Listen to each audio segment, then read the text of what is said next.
Kata Imam Al-Ghazali, khusyuk itu bercita-cita khusyuk wajib, mencapai khusyuk tidak wajib. Sedangkan Sufyan Ats-Tsauri berkata, bercita-cita untuk khusyuk wajib dan mencapai khusyuk juga wajib.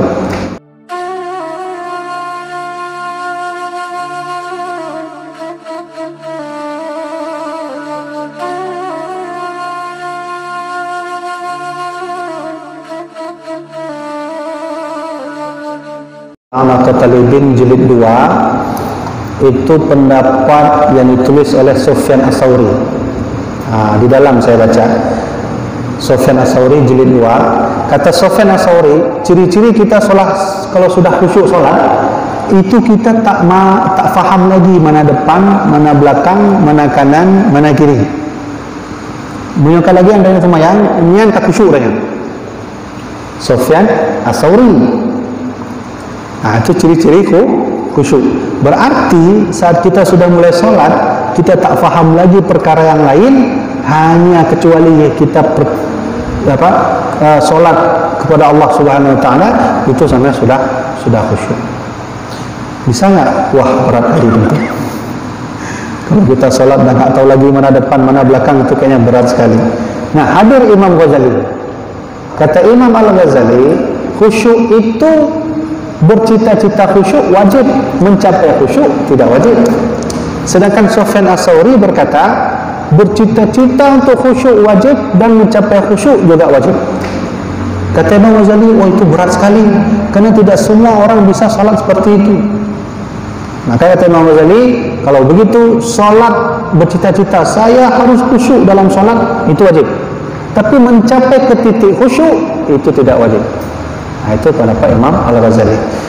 Maka ciri-ciri orang sudah khusyuk dalam solat seperti itulah, kata Sufyan Ats-Tsauri. Atau agak rendah sedikit. Seandainya kalau kita solat, kita sudah enak, sudah aman, tak pikir apa-apa lagi, itu sudah khusyuk. Tapi kalau sudah mikir-mikir yang lain, itu belum dulu. Nah, saya rasa memang bab khusyuk ini sulit, tapi tak masalah. Yang penting kita solat tetap terus harus berusaha untuk khusyuk. Ada orang bertanya, bagaimana caranya untuk khusyuk, Tengku? Banyak. Nabi mengajarkannya, wa'bud rabbaka ka'annaka tarah, fa in lam takun tarah fa innahu yarak. Kata Nabi, engkau itu kalau beribadah seolah-olah engkau melihat Allah. Fa in lam takun tarah, jika engkau tak sanggup solat seolah-olah melihat Allah, fa innahu yarak, seolah-olah Allah melihat dirimu. Allah, itu jelas. Kalau dah Allah itu, kita harus punya keyakinan, punya kasat Allah sudah melihat kita. Allahu Akbar. Itu khusyuk namanya. Itu cara untuk khusyuk. Ada juga tata cara khusyuk, yaitu memaknai apa yang kita ucapkan dalam solat. Bismillahirrahmanirrahim. Alhamdulillah, dalam hati segala puji bagi Allah. Itu caranya. Niat dalam bahasa apa saja boleh, tapi dalam keadaan kasar. Begini, Imam An-Nawawi menyunnahkan solat itu sebelum takbiratul ihram harus mengucapkan niat. Contoh, kita datang lalu kita ucapkan sholli fardhu dhuhri 4 rakaatin lillahi ta'ala. Allah, baru ucapkan sekali lagi dalam hati usolli fardhu dhuhri 4 rakaatin lillahi ta'ala. Itu yang wajib. Itu dalam bahasa Arab. Pertanyaannya, bolehkah dalam bahasa Aceh? Kemudian bila Tengku hanjur bahasa Arab, dulu ganjaran bahasa Aceh juga, atau mungkin dia tanya orang Aceh hanjur bahasa Aceh, dia bahasa Inggeris karena ketinggal di Amerika mungkin 20 tahun. Boleh Tengku? Boleh hukumnya. Boleh hukumnya mengucapkan niat dalam bahasa apa saja, selama tidak bisa melafazkan bahasa Arab. Itu penting. Kalau bisa melafazkan dengan sahih bahasa Arab, pakai bahasa lain, boleh enggak? Ya boleh juga, tapi kefadilahan solat itu sudah mulai berkurang. Jadi hanapu ya Allah sengaja tumayang luhu, tapi harusnya istilah sengaja lun tumayang luhu, sengaja saya solat duhur. Yang jangan sampai hilang dari 4 mazhab, qasad, ta'arud, ta'yin. 4 mazhab sepakat. Qasad itu apa? Harus ucapkan sengaja saya sholat. Nah, itu harus ucapkan. Ini terserah bahasa Inggris, bahasa Aceh, bahasa Indonesia, harus sebutkan sengaja saya sholat. Apa itu yang lain? Duhur. Nah, sengaja saya sholat duhur. Itu diucapkan. Masalah bahasa terserah, tapi qasad, ta'arud, ta'yin baik gadok. Berarti bagaimana kesimpulannya? Boleh kita itu membaca niat dalam bahasa apapun selagi belum bisa bahasa Arab. Kenapa berbahasa Arab? Tengku karena kata Rasulullah, ahabbul arab li thalathin, bahasa Arab itu cintailah bahasa Arab karena 3. Li'annani Arabiyun, karena saya orang Arab. Wal Qur'anu Arabiyun, bahasa Al-Quran bahasa Arab. Wa kalamu ahlul jannah fil jannah Arabiyun, orang dalam surga nanti berbicara dalam bahasa Arab. Menjadi seorang imam itu perlukah syarat? Perlukah rukunnya? Perlukah ketentuannya? Itu perlu. Yang tidak perlu sama sekali makmum. Makmum mau orang habis minum arak, mau dia kecil, mau besar, mau gila, itu tak perlu syarat. Jadi makmum yang harus ada ketentuan adalah menjadi imam.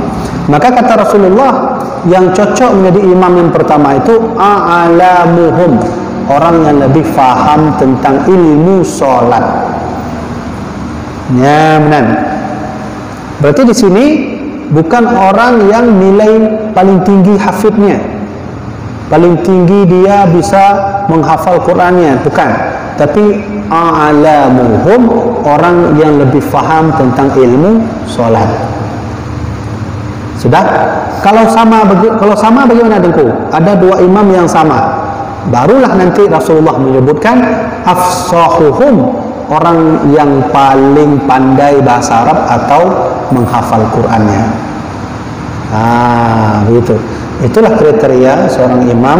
Jika dia menjadi imam, maka dia harus faham tentang ilmu sholat, ilmu masuk sholat, ilmu sebelum sholat, ilmu setelah sholat. Kenapa harus punya ilmu dulu tengku dalam sholat?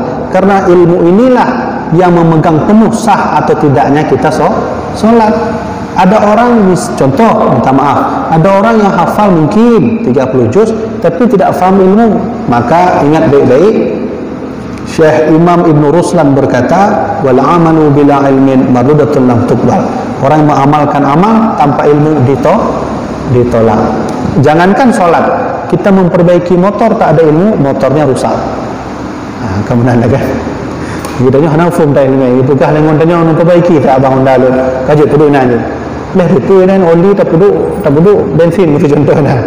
Hana ilmu. Itu dia, setingkat itu saja rusak, apalagi dalam hal salat. Kemudian menjadi seorang imam juga harus memiliki sisi pengalaman yang dalam mengenai ilmu agama. Jadi bukan hanya dalam hal salat, tapi dia juga faham tentang ilmu-ilmu lainnya.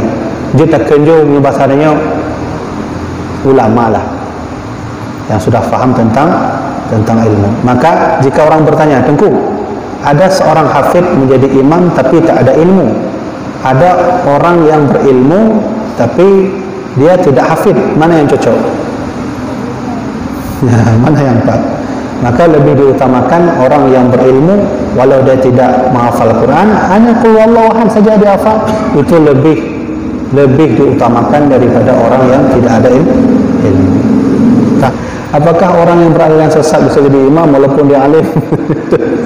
Jadi ini orang yang alim kan ada orang kafir. Orientalis itu orang hafal Quran. Sunnah Hurgani itu hafid. Sunnah Hurgani hafid, hafal hadis loh. Dia ke umum, dia tengku. Berarti syaratnya juga harus Islam. Tengku, ada orang yang begini, seseorang yang selalu menghina orang. Amaliah yang kita lakukan dihina-hina terus. Bisa nggak jadi imam? Itu nggak bisa juga jadi imam. Kenapa tak bisa? Karena sekarang akidah yang dibenarkan kita ini di Aceh adalah akidah Ahlussunnah wal Jamaah. Jadi kalau ada orang yang tidak pantas yang dia katakan bahwa sifat wujud qidam baqa itu bid'ah, sesat, itu tak bisa jadi imam dia. Tak bisa jadi imam. Tahu begah muka ini, laki mu'ah muka kenda yang begahnya. Syekh Imam Al-Haramain, Mufti Makkah dan Madinah, yang beliau tulis dalam kitab Kifayatul Awam. Syekh Muhammad Al-Fadali dalam kitab Kifayatul Awam. Kemudian pengarang kitab Durusamin, pengarang kitab Durun Nafis, yaitu, dan juga pengarang kitab Imam Asyih Ad-Dusuki, yaitu Imam Ad-Dusuki. Siapapun yang tak percaya kepada sifat wujud qidam baqa, maka tak sah dia jadi imam. Jadi lagi-lagi tuan kena, walaupun fi dua orang yang hafal Quran lagi sunnah khutbahnya hanya dua imam. Ya, benar. Jadi yang pertama itu begini, makmum kalau sudah melihat imam sudah salam pertama, lalu si imam sudah mengucapkan assalamu untuk salam kedua, maka si makmum sudah boleh, walau lebih dulu dia salam kedua selesai daripada si imam. Itu maksudnya. Yang tidak boleh itu begini, imam setelah salam pertama belum menggerakkan kepalanya dan belum mengucapkan assalamualaikum yang kedua, kita sudah selesai yang kedua. Itu tak sah itu. Yang begitu itu menyunah kitab Sabilah Muhtadin boleh dibaca. Di situ tertulis tata cara salam dalam solat. Begitu caranya itu. Yang kedua, ada orang bertanya, apakah berzikir setelah solat itu boleh? Apakah wajib? Mungkin ada hukum sunnah, atau ketika ada masbuk yang datang yang belum menyelesaikan rakaat solatnya, kita membacakan zikir, bolehkah begitu? Kan begitulah. Jadi saya jelaskan status dasar hukum zikir setelah solat. Ada dua hadis Nabi menurut Imam Nawawi, dinukil oleh Imam Nawawi dalam kitabnya bernama Kitab Al-Azkar. Ada dua hadis Nabi pernah solat tidak membaca zikir, tapi dalam hati, subhanallah, subhanallah, subhanallah. Dan kedua, Nabi pernah juga setelah solat membaca zikir dengan keras. Hadis ini sahih riwayat daripada Imam Syafi'i dalam kitab dan disahihkan oleh Imam At-Tabrani dan juga disahihkan oleh Imam Al-Baihaqi. Apa ni? Wa kana Rasulullah sallallahu alaihi wasallam idza sallama fi salatihi, apabila Nabi mengucapkan salam, berarti mengucapkan salam, ya, yaqulu bi sautihil a'la, setelah Nabi salat beliau mengeraskan suara. Ketika itu beliau ucapkan la ilaha illallah wahdahu la syarikalah wala haula wala quwata illa billah. Ini tanda bahawa Nabi terkadang setelah salat mengeraskan zikir, mengeraskan suara zikir. Buktinya dalam hadis beliau ada kalimat bisautihil a'la, mengeraskan suara. Nanti dua pendapat. Ada yang mengatakan kedua-duanya hadis sahih. Nabi pernah solat, setelah solat tidak baca zikir, kemudian setelah solat baca zikir.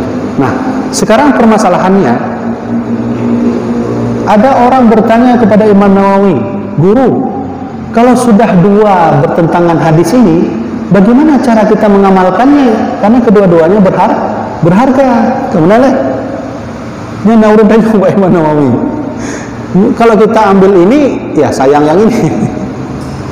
Maka Imam Nawawi menjawab dengan fatwanya, kalau begitu berzikir juga harus keras, tapi jangan keras-keras kali. Ini yang mendapat Imam Nawawi.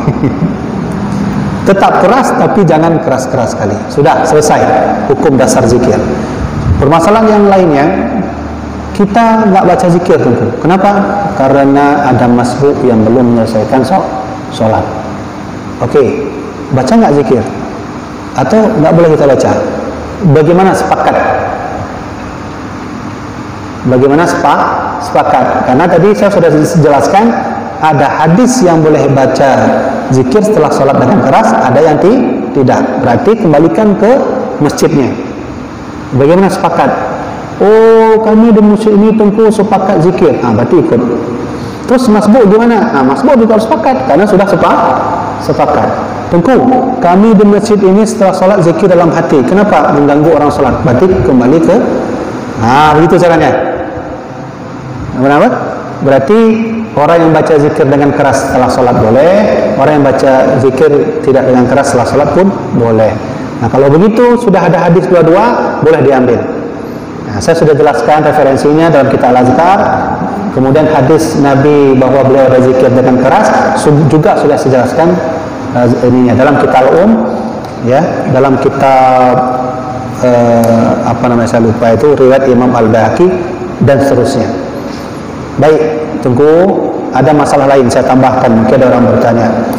Si masbuk marah-marah dia masbuk solat marah-marah, dia bilang tidak boleh zikir kalian, saya sedang solat. Misalnya, contoh, karena kejadian kadang lagi nyantuk kan, ampun dan bagaimana caranya itu kalau dah begitu? Maka si makmum itu juga harus faham solat di masjid ini berzikirkah? Setelah solat dengan keras suara, iya, maka dia harus menghormati. Nah, itulah. Kalau ada kejadian di masjid orang tidak baca zikir dalam hati, tidak mengeluarkan suara, maka kita harus menghormatinya juga. Karena ada hadis Nabi dua-duanya dijelaskan itu. Nah, maka si makmum juga harus mengamalkan satu hadis Nabi. Idza ahadukum ikhtilafan, jika engkau berbeda pendapat, fa'alaikum bisawadil a'zam, pilih yang mana mayoritas. Si makmum datang, dia protes, kenapa kalian baca zikir keras-keras mengganggu saya? Sedangkan kita semua juga protes karena kita sudah sepakat. Maka kata Nabi, jika berkhilafiyah begitu, ikut mana yang banyak. Hadis ini dhaif, tapi didukung oleh riwayat Imam Ibnu Mas'ud dan Imam Ibnu Abbas dalam kitab Jami'ul Al-Haris.